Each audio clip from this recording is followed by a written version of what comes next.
starting our tour of the Naples Botanic Garden, and we've got our maps, so we're going to head on out. But a really interesting thing to know about this particular garden is that your entrance fee into the garden will also cover any of the tours, guided tours, and so you have to sign up for those the day you're here. They have them every hour on the hour, and they're different tours of different things throughout the garden, but that is included in your admission fee, so that's a really nice benefit. And the tour guide I just spoke to just a minute ago said that your tours are limited to 18 people, so that's really nice so that you can hear and really explore. So Naples Botanic Garden, here we come. Isn't it something? And then they had a famous artist you can see up above behind me with that beautiful mosaic art installation above the waterfalls. Just lovely.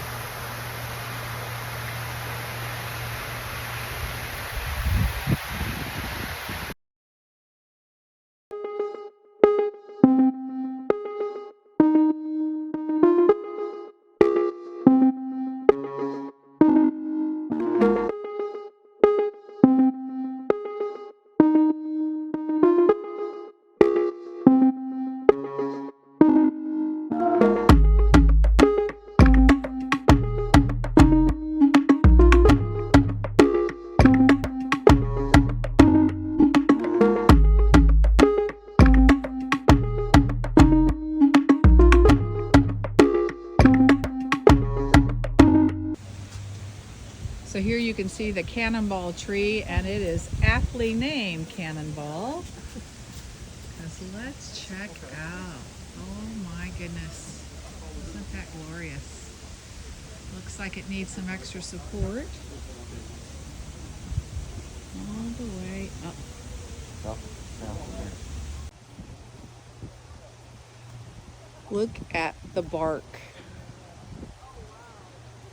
on that. Looks pokey.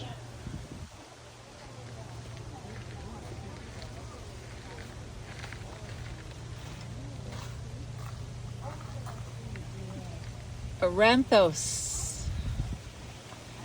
Stellar.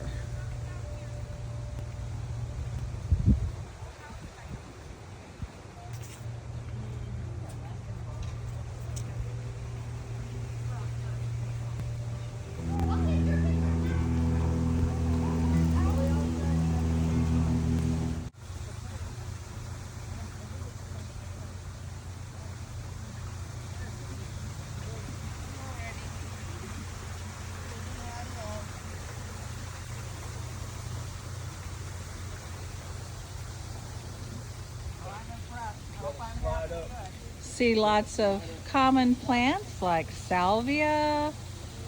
Oh, some beautiful geranium, roses, some sweet alyssum down here in the front of their borders. Oh, and it wouldn't be Florida if you didn't have some flamingo topiaries.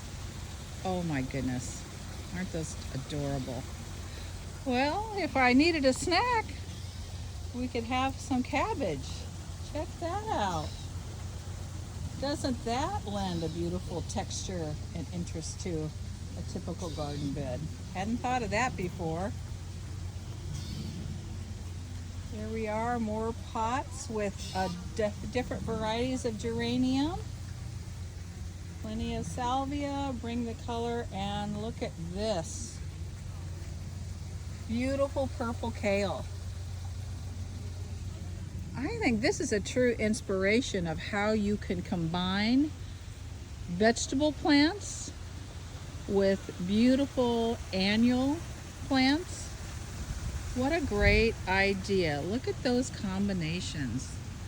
That's an inspiration that I think I'm going to have to try. So we are in one of the areas where they plant a lot for pollinators, and we talked to a wonderful gentleman, Patrick, who let us know that behind me, you'll see this shrub tree here. That's a giant milkweed, Gigantica, I don't know, we couldn't remember. But if you look at the top, the flowers on it are, when they're in bloom, they're little purple flowers. So in this area of our world, in this area of the US, Monarchs are residents. They don't need to migrate because the weather here is perfect for them.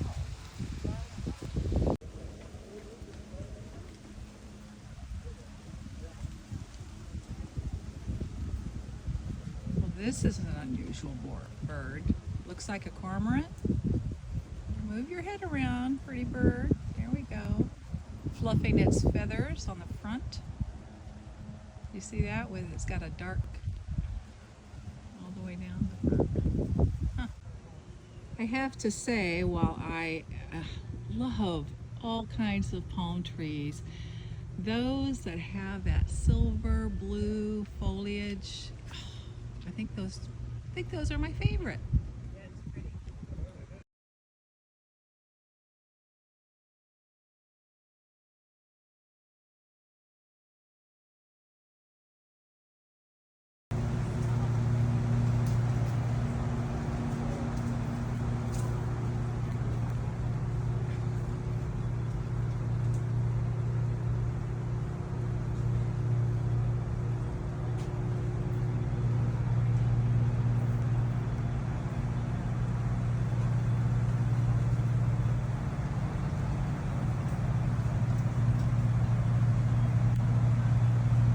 Visitor here last year, a man who was killed.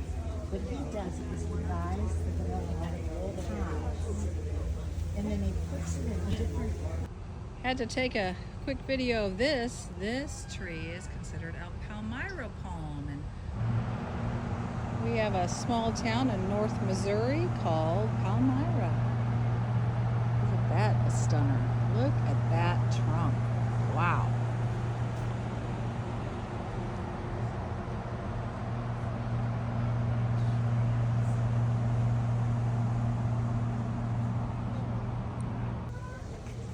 So we're going to be entering the orchid garden, one of the must-sees that the gal at the entrance encouraged us to take advantage of.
We're wrapping up our tour of the Naples Botanic Garden by visiting their orchid display, and it has been magnificent. I'm not sure how many varieties of orchid they have, but I will be certain to put that on the screen. It's just been a stunner of a visit to this part of their amazing garden. So I guess I've got to find an orchid that I can grow in the greenhouse or in my house in my Zone 6B garden. Well, our time here at the Naples Botanical Garden is over, and we had such a nice afternoon exploring all the things that they can grow in this tropical climate that we can't grow very easily back home. So be watching my YouTube channel for a full video on our tour of this amazing place in South Florida. Thanks everybody, happy gardening.